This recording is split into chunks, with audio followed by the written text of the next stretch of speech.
예전에는 교회가 아픈 분들을 위해서 집중 기도회 이런 걸 좀 많이 했었던 것 같은데 기억나세요? 부흥회 같은 거 하면 집에도 안 가고 그 마룻바닥 예배당에서 주무시면서 며칠을 거기서 가족들을 위해서 또는 아픈 분이 그 불편한 몸 이끌고 와서 기도도 많이 하시고, 그리고 어디 가서 무슨 치유 집회 있다 그래서 뭐 가기도 하고 그런 일이 많았던 것 같은데, 현대는 그런 일이 거의 없는 것 같습니다. 대부분의 교회에서. 왜 그렇게 됐을까? 뭐 믿음이 없어진 건 아니고 기도해도 잘 안 나니까 그런 거 아닌가. 아니, 낫는다 그러면 안 시켜도 하죠. 안 나니까 안 하는 거지. 어디서 누가 나았다는 얘기는 듣는데 그게 내 얘기는 아니고 우리 가족 얘기도 아니고, 문제가 해결됐다는 얘기를 듣는데 그 우리에게는 그런 은혜가 없어요.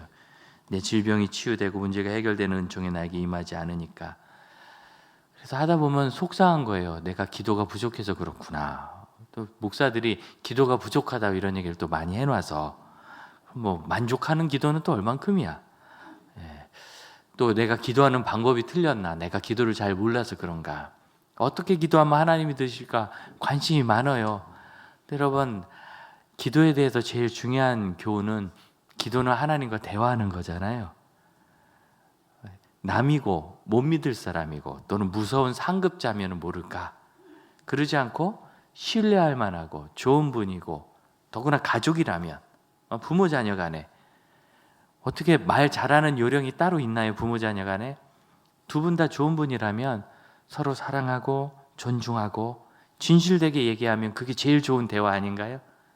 하나님은 우리 아버지시니까 우리 아버지께 드리는 기도는, 이 대화는 어떻게 잘 포장해가지고 그럴듯하게 만들어서 하나님이 듣기 좋은 말로 치장을 해가지고 이렇게 선물처럼, 그렇게 해야 대화를 들으신다면 하나님과 우리는 인격적인 관계가 아닌 거죠. 먼 관계인 거죠. 그분이 우리 아버지시고 선하시고 우리가 그 자녀이며 진실하다면 정말로 하나님을 신뢰하고 존중하고 사랑해서 있는 그대로 말씀드리면 그게 제일 좋은 기도 아니겠어요? 유초등부가 박기호 목사님과 이제 소그룹 공부를 선생님 한 그룹, 아이들 한 그룹 한다 합니다. 박 목사님이 성경을 정말 진실하게 잘 가르치세요. 그런데 이렇게 크지 않은 교회에서 작은 아이들을, 선생님들을 잘 지도해 주셔서 제가 참 감사하게 생각합니다. 그런데 지금 배우는 주제가 기도랍니다. 그래서 첫 시간 오리엔테이션만 하고 말까 하다가 그래도 모였으니까 좀 얘기를 해야 되겠다고 일과를 공부를 했는데, 자꾸 흘러가는 초점이 어떻게 기도를 잘할까 이런 생각이 사람 본능적으로 성도들에게 있는 거예요. 잘하고 싶으니까. 그런데 기도를 한다는 것은 기본적으로 하나님 앞에 내 생각을 이렇게 갖다 맡기는 것이 아니라 그분이 내 곁에 계셔서 함께 대화한다는 전제가 되어야 그 다음부터 기도의 진도가 나가거든요. 그걸 어제 하고 계시다고, 제가 아침에 잠깐 교제하면서 참 도전과 은혜를 많이 받았습니다. 좋은 기도는 요령 있는 것이 아니라 하나님을 사랑하고 존중하고 하나님이 나를 존중하심을 믿고 사랑하심을 믿고 진실하게 말씀드리면 사실은 되는 거예요. 또한 그것이 어떤 많은 양이 필요하다라고 보기는 어려워요. 이런 점은 맞아요. 내가 긴 시간 기도함으로 그 과정을 통하여 스스로 깨닫고 정결해지는 의미가 분명히 있어요. 또 하나님께서 뭔가 복을 주시기 위해서 준비될 필요도 있어요. 준다고 다 쓸 수 있는 것 같지만 많은 경우에는 복이라고 얘기하는 것이 재앙이 되는 경우가 많습니다.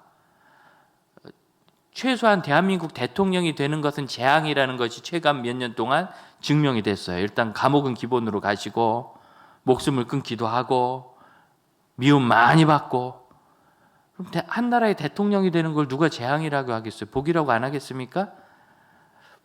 시켜주신다면 제가 좀 해볼 의향은 있는데, 여러분 아들이 대통령 된다면, 아니 선거 나가는 거 말고 된다면 막으시겠어요? 그거 한번 해볼 만하지 그러지 않겠습니까?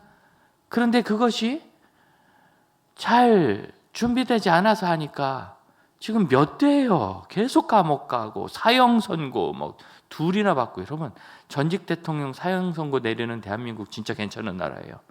아무 나라나 못하는 거거든요. 대통령 아들 현직에 있을 때 막 감옥에 가두고. 진짜 정의가 살아있는 나라였어요. 요즘엔 잘 모르겠는데 내가. 그런데 좋은 것을 받는다고 다 좋은 것이 아니라 사용할 준비가 돼야 되거든요. 기도를 하면서 우리가 준비되기 때문에 그 시간의 경과가 필요한 건 맞지만, 물리적으로 많은 양을 쌓아야 하나님이 들으신다. 우리 하나님 그렇게 우격다짐하는 분 아니십니다. 여러분 잘못이 아니고 내 기도가 부족해서도 아니고 틀려서도 아니고, 요한복음 9장에 제자들이 예수님께 물어요. 이 사람은 왜 날 때부터 시각장애인입니까? 아버지 죄입니까? 자기 죄입니까? 자기 죄도 아니고 아버지 죄도 아니고. 우리 주님 말씀하실 때 하나님의 큰 일을 나타내기 위함이라. 하나님의 큰 일.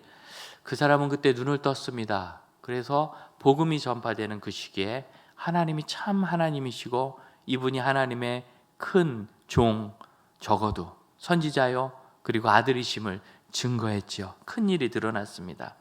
우리 시대에 예수께서 하나님의 아들이심을 다 알고 구원자이심을 우리가 다 알 때 하나님의 큰 일은 그렇게 눈앞에서 펑펑 터지지 않을 겁니다. 하지만 분명히 아는 것은 이 고난과 환난을 이겨내 우리가 하나님의 큰 일을 고백하게 될 것은 틀림없습니다. 그러면 이 병을 위해서 기도합니까? 맙니까?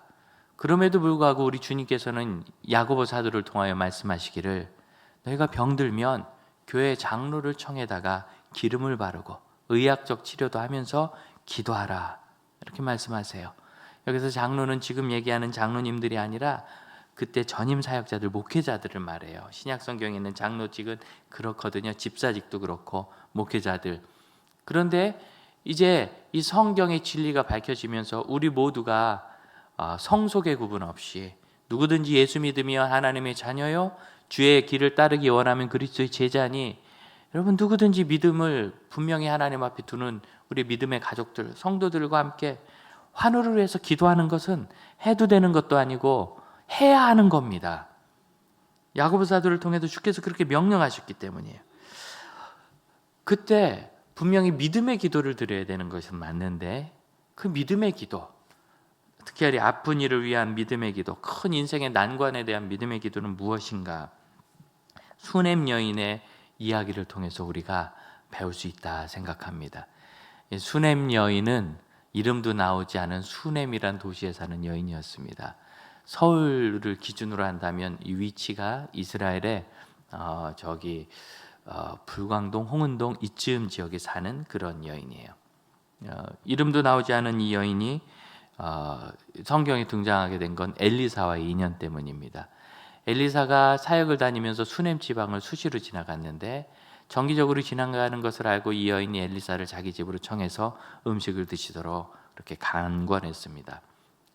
그러더니 시간이 좀 지나니까 그것으로 만족하지 않고 아예 방을 만들자.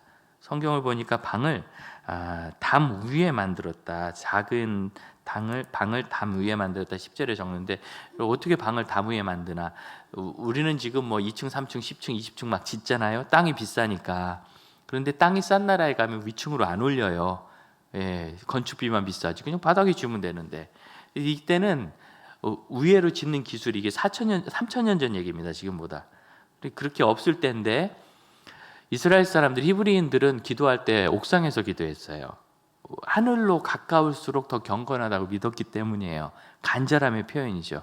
그래서 담 위에 지었다는 것은 2층으로 올렸다는 뜻입니다. 더 좋은 것, 더 경건하다고 생각하는 것, 구분할 수 있는 곳에 선지자를 위해서 작은 방을 따로 지은 거예요. 확장해서. 그렇게까지 하고 엘리사를 섬기니까 엘리사가 그 집에 어느 날 누웠다가 참 고마웠나 봐요. 그 여인에게 뭐 필요한 게 있는지 좀 물어봐라. 뭐 왕에게 구할 것이 있는지 좀 알아봐라. 그랬더니 아무것도 없고 난 충분하다고. 그런 대답을 듣고 나서 참 별일이네 할 때 이 종 게하시가, 그 여인은 아들이 없고 남편은 늙었습니다. 심각한 문제죠. 구약시대에 아들이 없다는 것은 기업을 잇는 것부터 문제가 생기고 여러 가지 상황이 안 좋기 때문에 그것이 아픈 것, 병 또는 장애로 여겨지는 그런 시대예요. 그래서 그렇구나 하고 여인을 불러서 1년쯤 지나면 당신에게 아들이 있을 것이라 얘기를 할 때 16절 마지막 부분을 보면 내 주 하나님의 사람이여 당신의 계십종을 속이지 마옵소서 하고 그가 안 믿습니다. 근데 여러분 이 문장이 말이 안 돼요. 내 주 하나님의 사람이요. 그가 하나님의 사람이면 그 말이 사실이겠죠. 근데 왜 속이지 말라 그래요? 속이면 하나님의 사람이 아니겠죠. 그래서 이 문장 자체가 말이 안 되는 거예요. 왜 이렇게까지 하는가? 속이는 사람일 거라고 생각하면 그가 어떻게 하나님의 사람이며, 그를 뭐하러 자기 집에 공사까지 해서 방을 만들어 놓고 모시는 거예요. 왜 이런 상황이 되었을까? 그래서 이 여인이 이렇게 이야기한 이유를 추측해 볼 수 있는 두 가지 키가 이 안에 있는데, 하나는 이 속이다라는 단어예요. 속인다는 말이 다 똑같은 것 같아도 우리말에 보면 속인다는 말이 많습니다. 예를 들어서 거짓말하지 마세요. 이건 뭐죠? 했는데 안 했다고 하고 이렇게 다르게 말하는 거죠. 사실을 왜곡하기 위해서. 또 그거 말고 이제 전문 용어로 뻥치지 마세요. 이런 것도 있습니다. 누구한테 뻥치지 말라고 합니까? 있지도 않은 걸 확대해서 얘기하거나 작은 걸 이렇게 크게 얘기하면 뻥치지 말라고 하죠. 그렇게 창백한 표정이세요. 이분은 아무렇지도 않게 들으시던데 아무도 뻥을 안 쳐서 거기는 여러분 찔리는 표정을 하면 안 돼요. 또 그 헛소리 하지 마 이런 얘기도 하죠. 되지도 않는 얘기다 이런 거예요. 거짓말이나 속이는 것과 다 다른 표현이지만 뭔가 그런 뉘앙스가 다른 그런 의미입니다. 그래서 여기서 이 속이다라는 이 단어, 카자브라는 단어가 이 구약 성경에 많이 쓰인 단어는 아니에요. 십몇 번 나오는데 이게 거짓말하다는 의미로 이렇게 번역이 되긴 하는데 원래의 뜻이 알맹이가 없다는 뜻이에요. 속이 비었다. 그러니까 우리말로 하면 제일 비슷한 말이 뻥친다, 뭐 헛생각한다, 그런 거 되지도 않는 일이다, 이런 의미가 여기 있어요. 그래서 민수기 23장 19절 보면 하나님은 사람이 아니시니 거짓말하지 아니하신다. 그럼 거짓말하지 않는다는 게 무슨 뜻인가? 어떻게 하나님이 하신 말씀을 실행치 아니하시겠는가? 이렇게 말해요. 그래서 여기서 거짓말한다는 얘기는 말은 해놓고 시행하지 않는다는 의미가 들어있는 거예요. 그게 카자브예요. 그러니까 말은 있는데 행동은 없는 것, 하겠다고는 했는데 안 해주시는 것, 우리말로 하면 이제 뻥치는 거죠. 예. 실제로 그렇게 번역된 경우가 욥기 41장 9절에 있습니다. 어떤 사람이 전설에 있는 용 리워야단이라고 하는데 이제 유대 전설의 용이에요. 그 근동 지방에. 그래서 우리로 얘기하면 아주 어떤 사람이 여기서 용 괴물을 잡겠다는 소망을 품었다 한다면 그 소망은 헛것이라 그러겠죠. 이 헛것이라는 단어가 카자브예요. 그래서 실체가 없다는 뜻입니다. 이 여인이 지금 한 얘기는 뭐냐면 하나님의 사람이여 당신이 한 얘기는 그 되지도 않는 소리입니다, 이 뜻입니다. 왜 그렇게 이야기할까? 두 번째 키는 이 여인에 대한 설명에서 나와요. 8절에 보면 한 귀한 여인이 그를 간권해서 대접했다고 돼 있는데 이 귀하다라는 단어가 까돌이에요. 까돌은 원래 크다는 단어입니다. 구약 성경에 수백 번 나오는 단어인데 큰 산, 뭐 큰 나무, 큰 사람, 사람도 키가 크면 까돌이라 그랬어요. 큰 집, 이게 까돌입니다. 이게 어떤 귀한, 여러분 귀하다는 건 그런 거잖아요. 유리 속에 있는 다이아몬드 같은 게 귀한 거죠.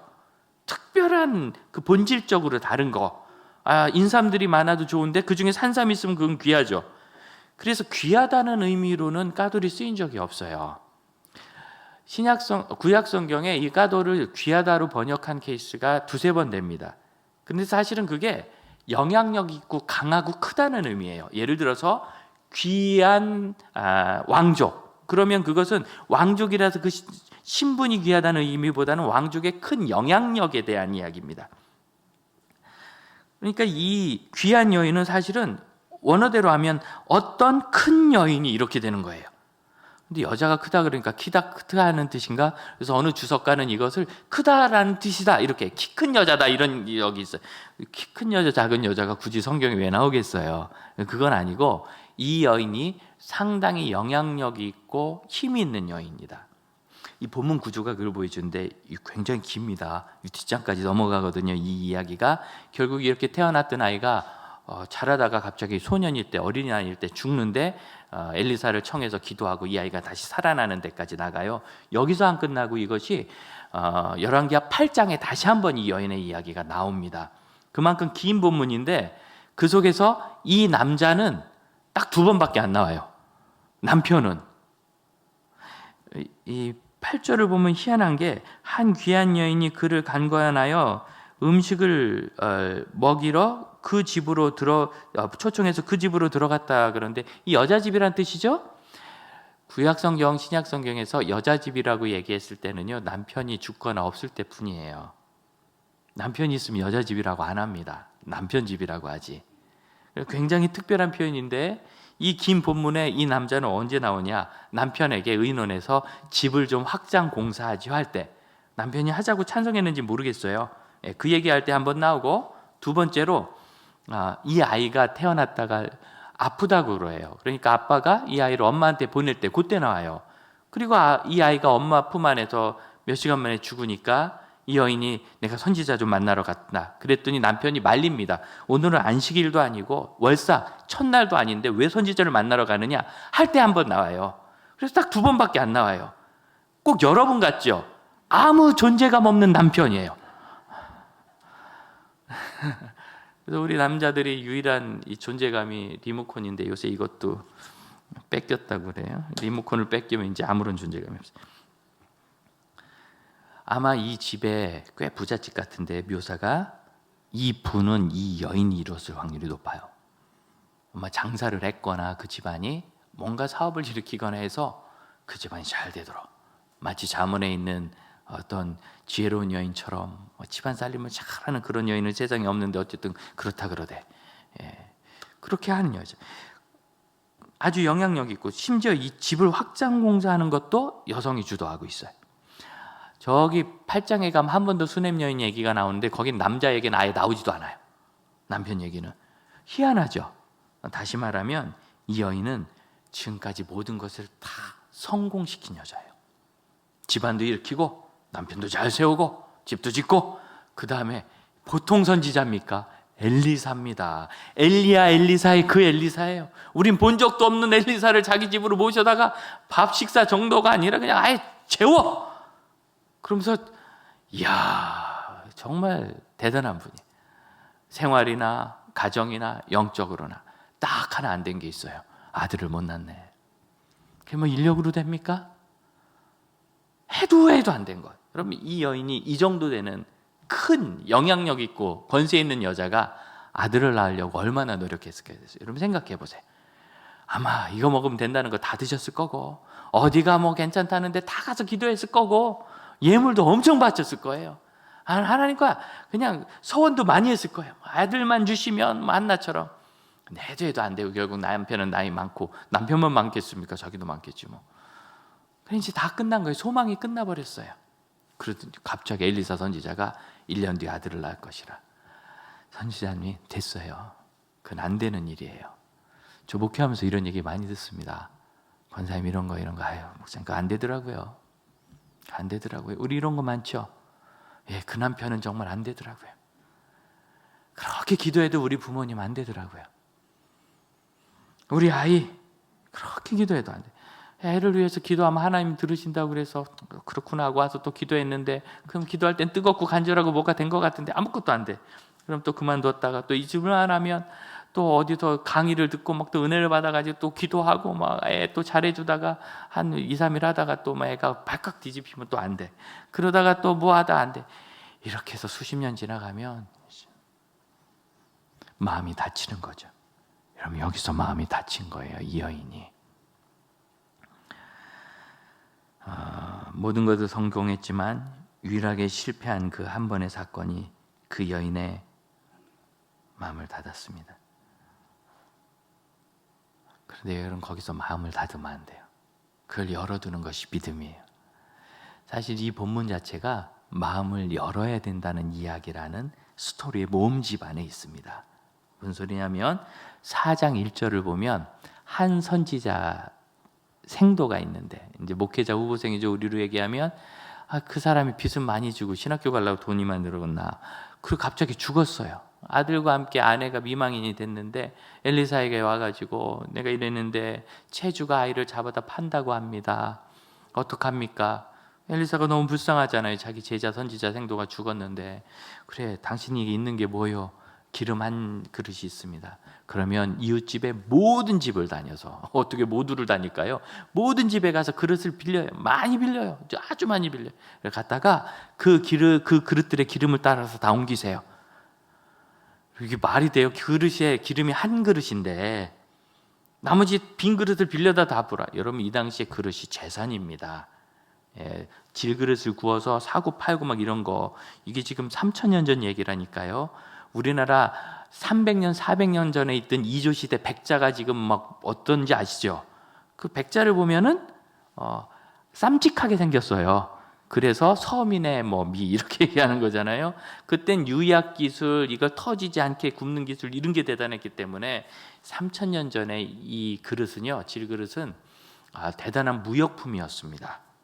그런데 그걸 많이 빌려라. 글쎄요, 주변 사람들이 빌려주면서 저 가난한 집이 부도났다는데 이렇게 그릇을 많이 쓸 이유가 뭘까? 딴 집에서도 빌렸다는데 혹시 그릇 들고 야반 도주하는 거 아니야? 이런 걱정 안 했을까 모르겠어요.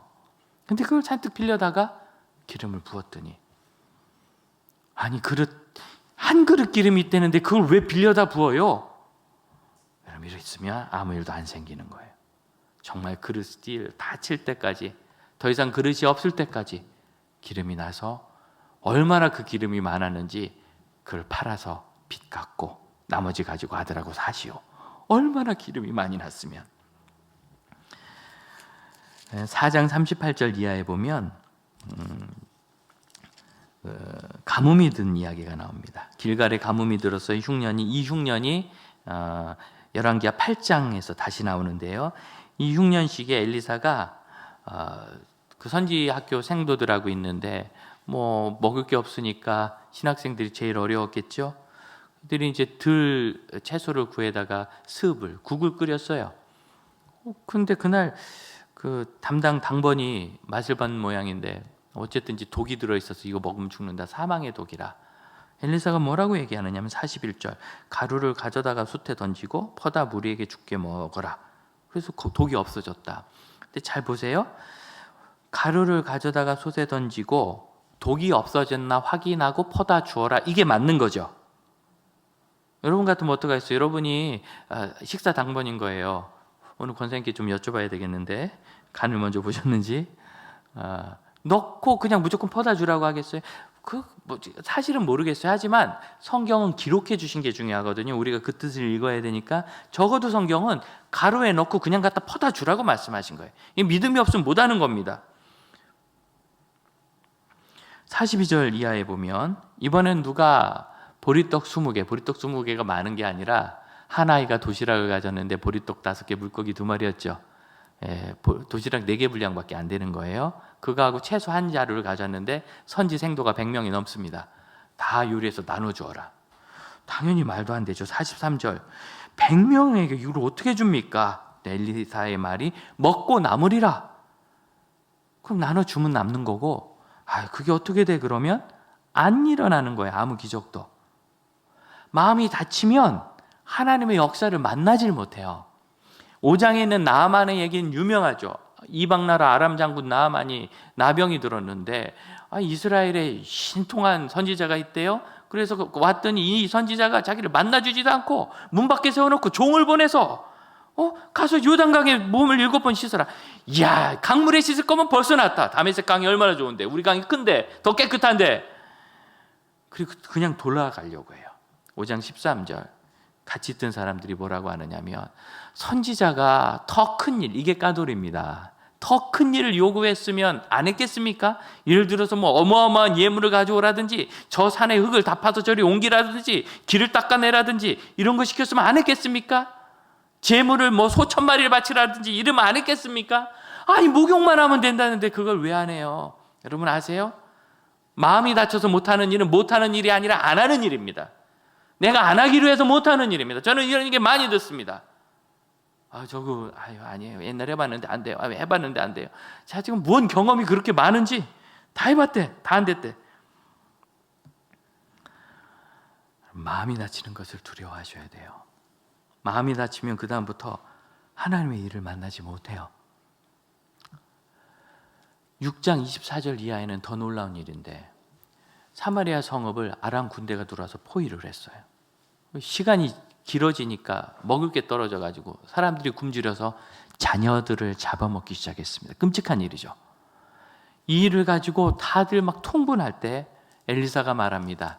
24시간쯤 지나면 밀가루 한 대박이 얼마쯤 하겠다. 이 얘기가 무슨 소리냐면, 우리식으로 얘기하면 사람 말에 돈 10,000원 할 것이다, 이렇게 얘기한 거예요.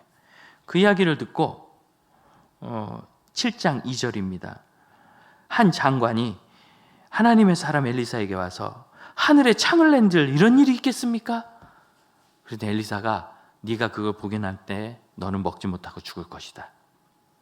정말 그런 일이 생겼고, 백성들이 곡식을 보고 흥분해서 달려갈 때 이 장관이 그걸 막아섰다가 깔려 죽습니다. 무식한 인간이죠. 가만 생각해 보세요. 이 장관이 왜 안 믿고 왜 막았을까요? 자기가 장관이라 그런 거예요. 내일쯤 밀가루를 그렇게 풀려면, 보리가루, 곡식가루를 풀려면 어디 있어야 되는데 그거 못해요, 자기가. 그러니까 통제하려고 들고, 그래서 죽었어요. 여러분, 하나님이 하시는 일에 마음을 열어야 합니다. 하나님께 마음을 열어야 합니다. 믿음은 하나님께서 하시는 일에 마음을 열고 하나님께 소망을 두는 거예요. 스승이신 홍정일 목사님께서 이런 걸 곰살스러워서 잘 안 하시는데, 1년에 정말 한두 차례, 두세 차례 설교하셨던 이야기를 제자들에게 링크를 보내주실 때가 있어요. 코로나 이전에는 1년에 2번 수련회하고 또 신년에 만나서 할애하면서 목사님 말씀 듣고, 그래서 우리가 방향도 바로 잡고 목회할 도전도 얻고 그랬는데, 그 일이 안 되니까 몇 주 전에 링크를 하나 보내주셔서 듣는데, 우리가 설교 시간에 말씀드렸던 그 생명의 빛 예배당, 통나무 예배당이 있죠. 홍성 예배당 이야기가 나와요. 그때 제가 다 말씀 못 드렸는데 뭐 그 길게 설명하면 끝없으니까, 어떤 사건이 있었느냐면, 이제 소나무를 매달기 시작할 때 이 문제가 터졌는데, 러시아에서 소나무를 가져갈 때 원목 상태는 못 가져오게 합니다. 그 가공해서 재료로 만들어 와야 되거든요. 그래서 치수를 다 알려줘 가지고 그 치수대를 잘라서 보내라고 그랬어요. 뭐 75cm, 뭐 45cm 이런 식으로 개수대로 잘라서 보내려고 했는데, 그 자르는 일을 이제 중국 분들이 하셨대요. 노동자들이 막 10cm씩 차이가 나는 거예요. 65cm로 잘라고 되게 다 작게 잘라왔어요. 그럼 여러분, 10cm 부족한 건 더 잘라가지고 작은 거 만들면 되는데, 작은 걸 더 작게 만든 것은 이건 버린 것이 되는 겁니다. 그래서 형편없이 부족하게 됐어요. 이제 너무 당황했죠. 목사님께서 그 나무를 기증해 주신 이사장님에게 연락을 해가지고 홍성을 좀 더 구해줄 수 있겠는가, 이 재단하는 분이 잘못했습니다. 그랬더니 구해줄 수 있다고, 10년만 기다리라고. 왜 그러냐면 그동안 그 허물한 나무를 20년간 모은 거거든요. 쉽게 못 모으니까. 홍 목사님이 그때는 그런 얘기 안 하셨는데 이번 설교엔 그러시더라고. 그 말을 듣는데 오기가 생기더래요. 오냐 내가 10년 동안 안 죽는다.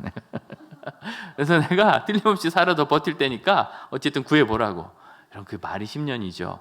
건물 짓다 말고 그렇게 어떻게 10년을 버텨요. 철골을 올려놓고. 그런데 정말 그 해가 다가도록 한 그루를 못 구하는 겁니다. 나무를. 성탄절이 다가올 때 갑자기 연락이 와서 나무 다 구했으니까 가져가라. 못 믿었대요. 얼마 전까지 하나도 없었거든요. 그래서 급하게 직접 블라디보스토크까지 가보시니까 홍송을 수백 줄을 200개 넘게 베놓고 있더래요. 그리고 하는 얘기가, 내 나무 장사 30년 하면서 처음 봤는데 이거 한 자리에서 다 뱄습니다. 그런 일이 없는데, 그래서 필요한 대로 가져가세요. 100개 정도를 가져오는데, 이분이 홍송의 가치를 이제 안 거예요. 이 나무가 전 세계에서 블라디보스토크에밖에 없는데, 그런 재질의 홍송은, 우리나라 금강송은 일제시대 때 다 잘라버려가지고 곱게 나는 게 없어요. 삐뚤삐뚤한 것만 남아가지고. 유일한 좋은 것이 백두대간이 올라가는 연해주 지역에 있는데, 그게 이제 국가기관지고 아주 단단히 관리하거든요. 굉장히 비싸요. 그런 거 수십 미터짜리 얻으려면 200년 이상 커야 되니까, 이 소나무가 추운 곳에서. 그래서 이제 내가 집 그만 짓고 이거 사업이나 하려고, 그래서 밤새 통나무 사업하는 얘기를 그렇게 했대요. 그분이 이제 배에 실어서 나무는 보내고 목사님 나오시고, 그 다음날 러시아 대통령이 갑자기 포고령을 내려서 이 홍성은 전 세계적인 자원이니까 앞으로 국가가 통제하는데 단 한 그루도 임의로 벨 수 없고 옮겨 심어도 안 되고 해외 반출은 어떤 경우에도 불가하다. 딱 100주를 실어서 보낸 다음날, 여러분 이게 무슨 뜻이에요? 이건 하나님께서 내가 한 거라고 주장하신 거예요. 그 이사장님이 그때 넘어갔어요. 꼬꾸라졌어요. 내가 열심히 해서 나무 모아놓은 줄 알았더니 이게 하나님이 거기다 다 보내시고 딱 맞춰서. 어쩜 이런 일이 있는가? 사람들이 다 못한다고 하는 그 일을 왜 못하는가? 이 장관하고 똑같아요. 내가 해봤는데 안 되거든요. 내가 그거 경영자인데 그건 안 되는 일입니다. 여러분, 하나님께 안 되는 일이 어디 있습니까? 천지를 만드신 하나님께 최후의 순간이란 없습니다. 하나님은 언제든지 모든 상황을 다 바꾸실 수 있으며 어떤 질병도 고치실 수 있고 그 상황을 변화시켜 우리를 일어나게 하실 수 있습니다. 여기서 믿음을 놓치지 않아야 돼요. 우리는 그 일에 대한 결과를 지금 당장 보지 못할지 몰라도 결국 하나님의 큰 일이 드러나는 것을 반드시 보게 될 겁니다. 그 믿음을 이 여인에게서 배우는 거예요. 여러분, 이 아이가 죽었다 그랬을 때 이전과 다른 태도를 이 여인이 보이는데 아이 죽은 걸 남편에게 얘기를 안 해요. 그리고 엘리사를 찾아갑니다. 무슨 뜻이죠? 살겠다는 뜻이에요. 죽을 것 같으면 얘기를 하고 가겠죠. 살겠다. 가가지고 선지자를 그냥 끌어안습니다. 그 다리를. 그때 내가 속이지 말라고 하지 않았습니까? 선지자가 놀래고 하나님께서 내게 말씀 안 하셨구나. 이 표현이 기가 막힌 거예요. 4장 27절 하반절인데 여호와께서 내게 숨기시고 이르지 아니하셨도다. 모른 거예요, 선지자가. 왜 이런 일이 있죠? 엘리사가 29절에 종 게하시아에게 지팡이를 주고 신속히 아이에게 갈 때 누구랑 만나도 얘기하지 말고 무조건 가라. 그리고 아이 얼굴에 이 지팡이를 얹어 놓으라. 그랬는데 30절 이 아이의 어머니, 이 수냄 여인이 절대로 당신이 같이 안 가면 내가 안 갑니다. 이렇게 깡짜를 오니까 할 수 없이 엘리사가 따라 나섰어요. 31절 종 게하시가 엘리사보다 훨씬 먼저 갔습니다. 도착했습니다. 지팡이를 아이의 얼굴에 놨는데 아무런 변화가 없어요. 엘리사가 도착하자 31절 마지막 아이가 깨지 않는데요. 33절 들어가서 거기서 기도하고 34절입니다. 아이의 위에 올라 엎드려서 자기 입을 그 입, 어떤 입이죠? 죽은 아이의 입이에요. 이 아이가 아마 작은 소년이었을 거거든요. 엘리사는 60년 넘게 사역을 했는데 대부분의 이 기적은 초기 20년 이내에 있었던 일입니다. 그러니까 이때 엘리사는 아마 중년이었을 거예요. 아마 중년에 진입하기 전이었을 수도 있어요, 지금 기준으로는. 그런데 이 큰 아저씨가 죽은 아이의 위에 올라가서 입에 입을 맞추고 눈에 눈을 대고 손에 손을 얹고, 좀 괴기스럽지 않습니까? 괴상망측한 거예요, 이건. 그리고 나서 거기서 기도했겠죠. 그랬더니 아이의 몸이 점점 따뜻해졌다. 수시간이 지나서 이미 차갑게 식은 시체입니다. 근데 거기 올라가시거라는 거예요. 여러분, 여기서 우리가 믿음의 기도에 관한 모티프, 어떤 힌트, 하나님이 숨겨두신 은유를 발견할 수 있죠. 믿음의 기도는 지팡이를 얻는 게 아니라 나를 얻는 겁니다.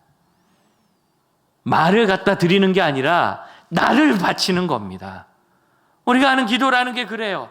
정말 믿음이 있는지 기도 제목 적어내고 기도 부탁하고 그냥 지나가다 들려서 목사님 기도 좀 해주세요. 말을 올리는 게 기도가 아니라 내가 거기 올라가야 되는 게 기도예요.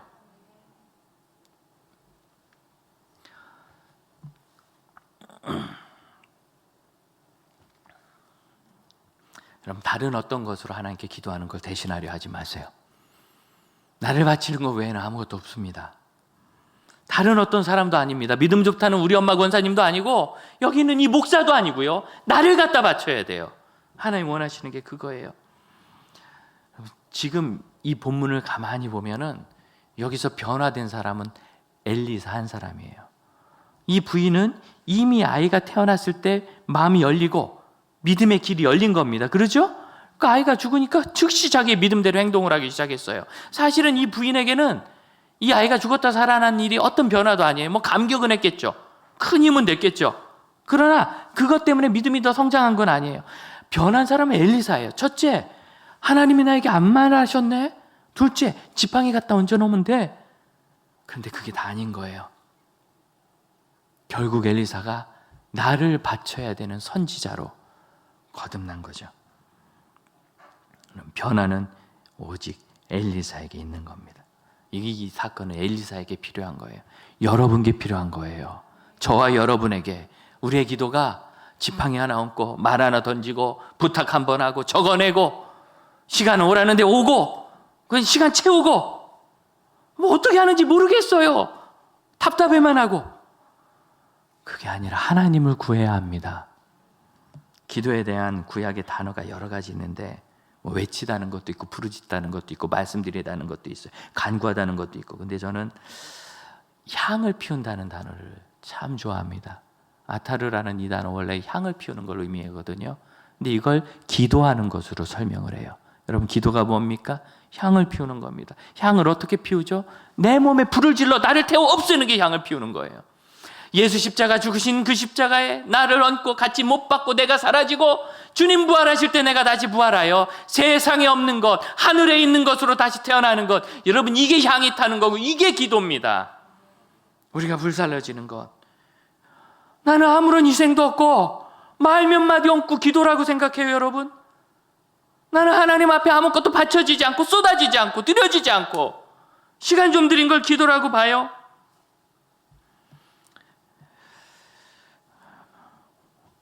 여기서 우리가 하나 더 봐야 될 게 있어요. 8장 1절입니다.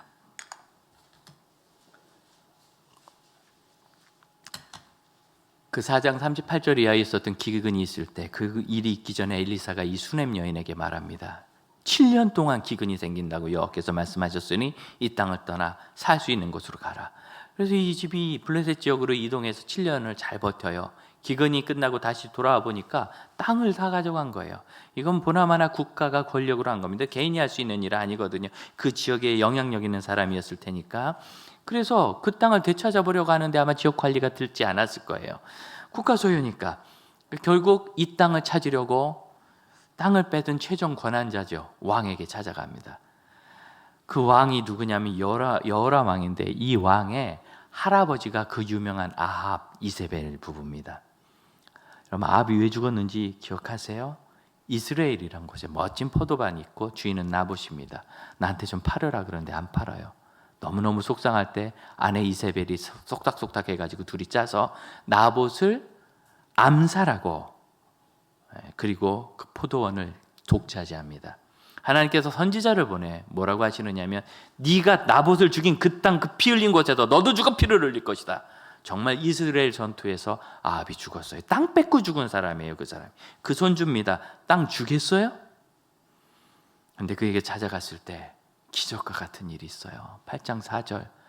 이에 여호람 왕, 이스라엘 왕이 누구랑 대화하느냐면 하나님의 사람의 종 사환 게하시와 대화를 해요.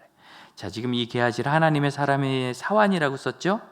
게하시는 쫓겨났어요. 엘리사에게. 언제? 나아만을 고쳤을 때 그가 속이고 나아만에게 재물을 받았다가 그것이 저주가 돼서 몸에 나병이 생기고 나아만의 나병이 그 게하시에게 옮겨가 버리고 게하시는 쫓겨납니다. 그러니까 나아만 사건 이후에는 그가 하나님의 사람의 사환이 아니에요. 엘리사의 사환이 아니에요. 이 사절에 엘리사의 사환이라고 적었다는 것은 이 사건은 나아만 사건 이전에 있었다는 뜻입니다. 그런데 왜 뒤에 적었죠? 우리에게 그렇게 읽으라고 주신 거예요. 그렇게 읽으라고. 더구나 나병에 걸린 사람은 왕궁에 들어갈 수 없어요. 아주 엄격한 복도입니다. 그러니까 아직 게하시는 나병에 걸리지도 않았고 이 왕이 보기에 엘리사가 위대하니까 종도 위대한 거죠. 그러니까 그 종을 불러다가 엘리사에 대해서 꼬치꼬치 묻습니다. 물어볼 때 게하시가 대답할 때 뭐 여러 가지 기적을 얘기했는데 어떤 이야기? 제일 큰 거죠. 죽은 아이가 살아난 이야기를 하는데 5절 그 이야기를 하는데 그 아이와 어머니가 올라와요. 여기도 남편은 존재감이 없네. 그 아이와 어머니가 올라와요. 얼마나 놀랬겠어요. 게하시가 왕이시여, 저 여자가 그 여자고 저 아이가 그 아이입니다. 죽었다 살아난 아이와 그 어머니와 왕이 얘기를 했어요. 땅을 안 줄 수 있겠어요, 여러분? 그래서 6절 땅을 다 찾았어요. 완전히 잘 해결됐죠. 이 아이가 그 집에 빨리 태어나지 않은 이유를 아시겠습니까? 그렇게 귀하게 하던 아이를 죽게 하셨던 하나님의 뜻을 아시겠습니까? 물론 우리는 다 이렇게 결국은 다 잘 해결돼요 라고 말하지 못할 일이 많습니다. 아픈 가족 앞에서, 세상을 떠나는 가족 앞에서 피가 터지듯이 경제적으로 사회적으로 고통을 당하면서 다 잘 되는 거라고 누가 얘기할 수 있겠어요? 그러나 우린 이거 합니다. 그럼 하나님은 선하신 계획을 반드시 가지고 계십니다. 이런 기가 막힌 일, 어쩌면 딱 그 타이밍에 게하시가 거기 있는 거예요. 게하시가 먼저 얘기하고 갔으면 이 여자가 그 여자인 거 왕이 몰랐어요. 그 아이인 거 왕이 몰랐어요. 게하시가 늦게 왔으면 이 여인과 엘리사가 어떤 관계인지 왕이 몰랐을 거예요. 다 그때 거기 있어서 증명이 다 되니까 왕이 탐나서 뺏은 그 땅이겠죠. 국가 가져간 땅. 꼼짝 못하고 돌려주는 겁니다. 이 아합과 그 손주 왕은 이런 연관 속에서 이 땅의 이야기가 있는 거예요. 이 땅은 뭐죠? 하나님이 기업으로 주신 겁니다. 하나님이 주신 거고 누구도 가져가서는 안 되는 거예요. 그걸 믿음의 가정에 하나님이 보존해 주십니다. 뭐 땅 얻은 것은 사람 죽었다 산 것보다 별거 아닌 것으로 우리는 생각하지만 이 당시는 땅으로 해서 사람이 목숨을 바치던 때입니다. 그러니 지금과 개념이 달라요. 그걸 하나님이 해주셨어요. 하나님께서 이 어려움의 끝에 우리에게 어떤 복을 주실지 우리는 알지 못합니다.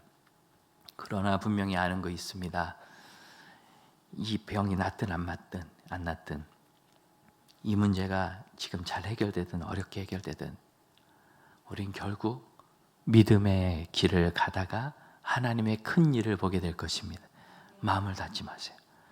믿음은 마음을 하나님 앞에 열고 그 일이 아니라 그 일을 이루실 하나님을 보는 거예요. 그 일 너머에서 하나님 보는 거예요. 이 건강 문제, 이 재정 문제, 이 사회적 문제가 정말 급하죠. 딸 문제도 급하고 부모 문제도 급한 겁니다. 이 급하면 이것이 우리를 다 삼켜버려요. 이걸 내려놓고 십자가 앞에 두고 그 다음 물어야 돼요. 나는 지금 하나님과 어떤 관계인가? 나는 지금 하나님을 신뢰하고 하나님의 말씀의 은혜를 누리고 있고 바로 예배하고 있고 바로 기도하고 있고 바로 말씀 듣고 있는가? 바로 찬양과 감사 기도를 드리고 있는가? 마땅한 내 헌신을 드리고 있는가? 아니요, 이게 급해서 이것부터 해결하고요. 이게 우리의 문제인 거예요. 이게 마음이 다치는 거예요. 이거부터 해결하고요는 누가 정했어요? 이거부터 해결하고는 누가 정한 거예요? 여러분이 정했죠. 여러분 마음에. 그게 다친 마음인 거예요. 하나님이 내 마음에서 내 삶에서 역사하실 기회가 없어요. 내가 이거부터 해결하고 딱 정해놓고 있으니까. 이걸 놓아서 그 뒤에 계신 하나님을 볼 수 있어야 합니다. 그 일들은 말 그대로 급한 일이고 중요한 일이고 어려운 일이라 우리의 모든 관심을 진공청소기처럼 뽑아가요. 그것 말고 아무것도 생각이 안 나요. 물론 오면은 말씀, 기도, 예배, 아멘, 아멘 하지만 돌아서는 그 순간 그 일이 딱 떠오르고 교회에서 교제할 땐 좀 괜찮은 것 같다. 집에 가면 그 일이 딱 떠오르고 우리는 그 문제에 거의 노예처럼 매여 있어요. 예수께서 너희 짐을 나에게 맡기라 하신 이유를 아시겠습니까? 그 짐은 주님께 드리고 지금 나는 하나님과 어떤 관계인가? 나는 하나님과 어떻게 교통하는가? 여기에 다시 집중해 보세요. 하나님의 일을 반드시 보게 될 줄로 믿습니다. 하나님의 은총은 우리에게 소망을 지워버리지 않으시는 겁니다. 하나님의 마음은 늘 우리가 변화되는 겁니다. 우리는 큰 일을 바꿀 능력은 없어도 우리 자신을 기도의 향으로 만들 능력은 있습니다. 기도합시다. 주님이 심각한 상황을 주께 아뢰입니다. 그리고 제가 더 이상 그것을 돌아보지 않기를 원합니다. 다시 생각도 나겠고 제 눈길도 끌겠지만 저는 그것을 더 버리기를 원합니다. 함께 합심하여 기도합시다. 기도하겠습니다. 하나님, 오직 주를 바라봅니다. 주님께서 하시는 것을 바라봅니다. 하나님의 놀라운 일과 시간 따라 살기를 원하나이다. 오직 주 앞에 더 나가게 하여 주옵소서. 주님이 하시는 것을 전심으로 바라보게 하여 주옵소서. 하나님의 새 일을 이루고 따르게 하여 주옵소서. 주께서 하시는 일을 오직 하나님의 은혜와 믿음 안에서 보게 하여 주옵소서. 주님의 은혜를 사모합니다. 죄를 받아주시고 하나님, 이 기가 막힌 상황에서 죄를 자유케 하실 때 문제가 해결되어서가 아니라 하나님이 내 하나님이라 참 자유를 얻게 하여 주옵소서. 주님 믿음의 사람들을 통하여 주께서 하나님의 아름다운 일을 보게 되실 줄로 믿습니다. 우리 다 같이 자리에서 일어서서 선한 능력으로 함께 찬양합시다.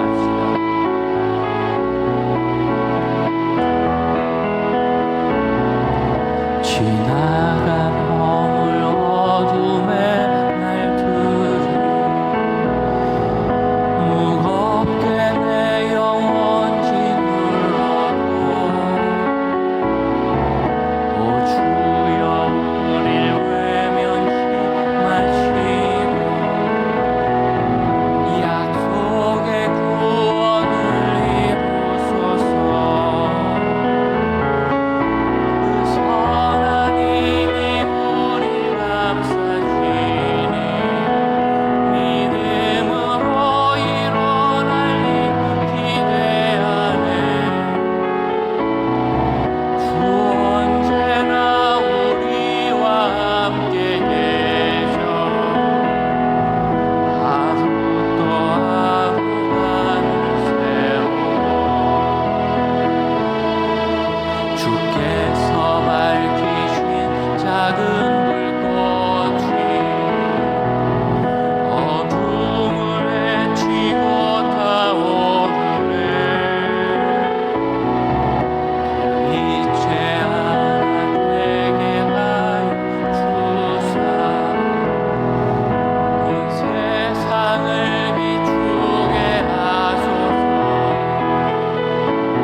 주님, 저희가 이렇게 연약하여 세상 일에 휩싸여 내가 그 일의 종인 것도 깨닫지 못하고 그 일을 내가 주장하고 있는 것으로 착각합니다. 그 가뭄과 기근과 가난과 어려움을 어쩔 수 없었던 이스라엘 사람들처럼 아이 없는 것과 아이 아픈 것을 어쩔 수 없었던 이스라엘 사람들처럼 사실은 제가 그 모든 문제 앞에 너무나 무능한 사람인 것, 그런 존재인 것을 고백하나이다.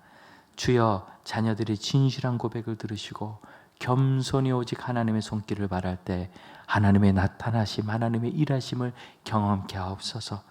그러나 주님, 어떤 경우에도 하나님의 나타나심의 목적이 아니라 하나님이 우리의 목표요, 하나님의 사랑을 받고 하나님을 사랑하는 것이 저기 삶의 가장 중요한 기준이 되게 하여 주옵소서. 사랑하는 우리 형제 자매들에게 있는 여러 가지 환난, 아픔, 질병, 주님 이기게 하시고 낫게 하실 줄로 믿습니다. 주님, 그 때가 오기까지 하나님의 때가 있다는 것을 깨닫고 그 성취의 때를 바라보며 하나님의 일을 향하여 주를 사랑하며 살아가는 참된 주의 자녀들, 예수 그리스도의 제자들 되게 하여 주옵소서. 지금은 우리 주 예수 그리스도의 은혜와 하나님의 크신 사랑과 성령의 역사하심이 오직 하나님의 손길에 자신을 맡기는 믿음의 형제자매들과 그 믿음의 기도 위에 이제로부터 영원토록 함께 하실지어다. 아멘.